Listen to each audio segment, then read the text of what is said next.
नेहाल परेशान था। उसे समझ में नहीं आ रहा था कि वो इस परिस्थिति से कैसे निपटे। वो अपनी माँ को बहुत चाहता था, किंतु उसकी पत्नी और बच्चे उसकी माँ से बहुत दूर भागते थे, क्योंकि उसकी माँ की एक आँख नहीं थी, साथ ही उसकी कमर भी झुकी थी। वैसे वो अपना काम सब खुद कर लेती है, किंतु फिर भी वो नेहाल की पत्नी और बच्चों को हमेशा खटकती रहती। दादी, आप ऊपर के कमरे में जाओ, मेरे दोस्त आ रहे हैं। नेहाल के बेटे आर्य ने बड़ी बेरुखी से कहा।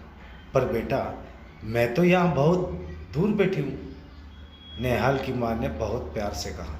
नहीं, आप उनके सामने मत रहो, वो मुझे चिढ़ाते हैं। आर्य ने जोर से डांटते हुए कहा। क्या हुआ आर्य, क्यों चिल्ला रहे हो? नेहाल की पत्नी सिमरन ने किचन से ही आवाज़ लगाई। देखो ना माँ, ये दादी यहीं ड्राइंग रूम में बैठी है और मेरे दोस्त आ रहे हैं, आर्य ने शिकायत भरे लहजे में कहा। माँ जी, आप ऊपर चली जाओ, क्यों हम लोगों को लजवाती हो? सिमरन ने बेटे का पक्ष लेते हुए कहा। बेचारी रामप्यारी चुपचाप उठकर जीने के सहारे ऊपर जाने लगी।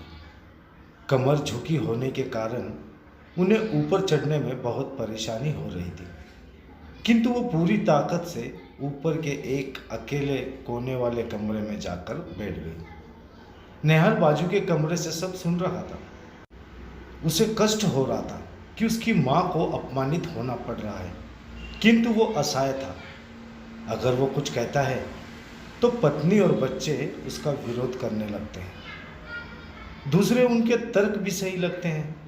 चूंकि वो एक प्रशासनिक अधिकारी था, उसका सामाजिक स्तर बहुत ऊंचा था। उसकी ससुराल भी एक उच्च घराने में थी, अतः वो चुपचाप इस तरह हर दिन अपनी माँ को अपमानित होते देखता रहता था। रात को नेहाल की पत्नी ने कहा, देखो जी, अब कुछ करो। कल कलेक्टर साहब की पत्नी आई थी और माँ जी अपनी देशी धुन धारा में उनसे मिली।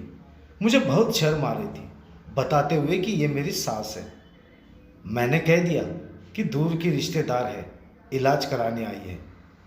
नेहाल को रोना आ गया, किंतु फिर भी वो चुप रहा। उसे समझ में नहीं आ रहा था कि वो क्या करे। अपने बेटे की मनस्थिति को रामप्यारी अच्छी तरह से जानती थी और बेटे को कोई कष्ट ना हो, इसलिए वो हर बात को चुपचाप सह लेती थी। नेहाल बहुत उदास रहने लगा। एक तरफ परिवार और सामाजिक स्तर पर जीने की प्रतिबद्धता थी, तो दूसरी ओर माँ। आखिर माँ से अपने बेटे की ये हालत नहीं देखी गई। एक दिन उसने अपने बेटे से कहा, नेहाल, बहुत दिन हो गए, मैं अपने गांव जाना चाहती हूँ, मुझे वहाँ पहुँचा दो। मेरा यहाँ मन नहीं लग रहा। किंतु माँ, वहाँ तो कोई नहीं है, तुम्हारी देखभाल कौन करेगा? नेहाल ने आश्चर्य से पूछा। अरे सब गांव वाले तो है, और वो तुम्हारे मामा जी तो उसी गांव में रहते हैं, और फिर हम सारी व्यवस्थाएं कर आएंगे ना। सिमरन को तो जैसे मन की मुराद मिल गई हो।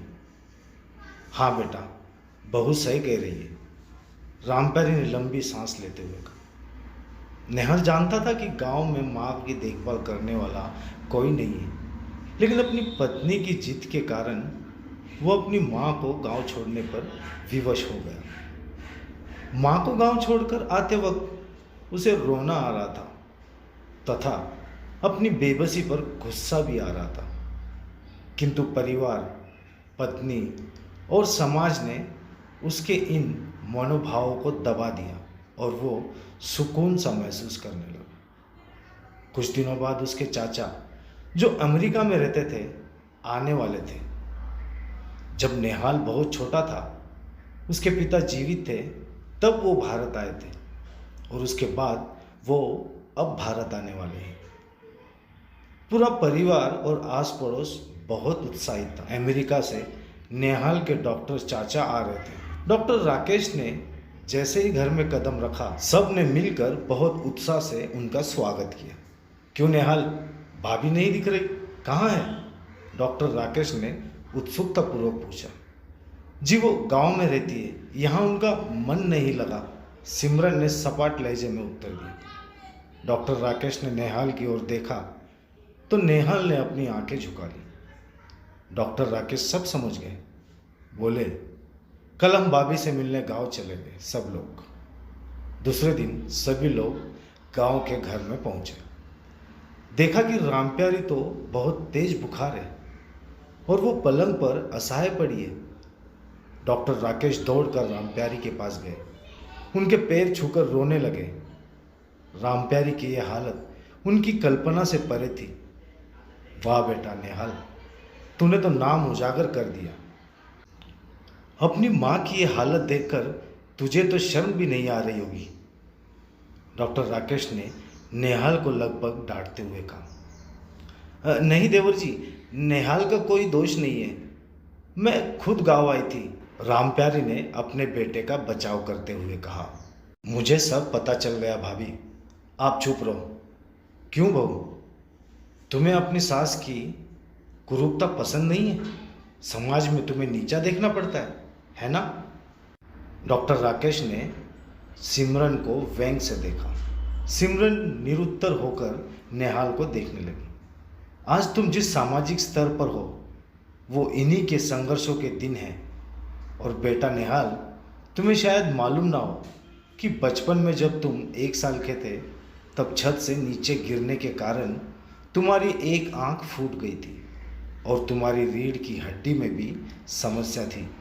तब तुम्हारी इस कुरूप माँ ने अपनी एक आंख और अपना बोन मैरो तुम्हें देकर इतना सुंदर स्वरूप दिया था। सिमरन, नेहाल को अधिकारी बनाने वाली इस संघर्षशील औरत की तुम लोगों ने ये दशा कर दी। तुम्हें ईश्वर कभी माफ़ नहीं करेगा। डॉक्टर राकेश की आंखों से अश्रु जलधारा बह रही थी। अब भाभी, आप मेरे साथ अमेरिका जाएगी, यहाँ इन स्वार्थी लोगों के बीच नहीं रहोगी।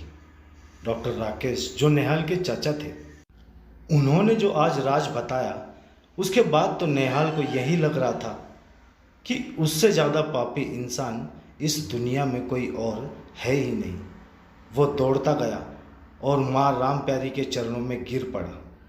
मैं जानबूझकर चुप्पी साधे रहा, आपका अपमान करवाता रहा।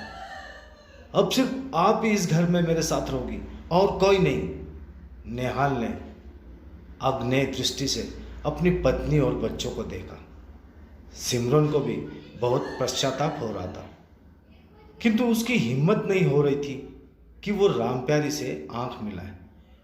रामप्यारी ने सिमरन की मनस्थिति को समझकर उसको पुचकारते हुए अपने पास बुलाया और नेहाल को डांटते हुए कहा, खबरदार, जो मेरी बहू को मुझसे अलग करने की कोशिश की तो तुझे ही घर से बाहर निकाल दूंगी। नेहाल और बच्चों ने रामप्यारी के पैर पकड़ते हुए अपने व्यवहार पर माफ़ी मांगी और माँ के हृदय ने सबको माफ़ कर दिया।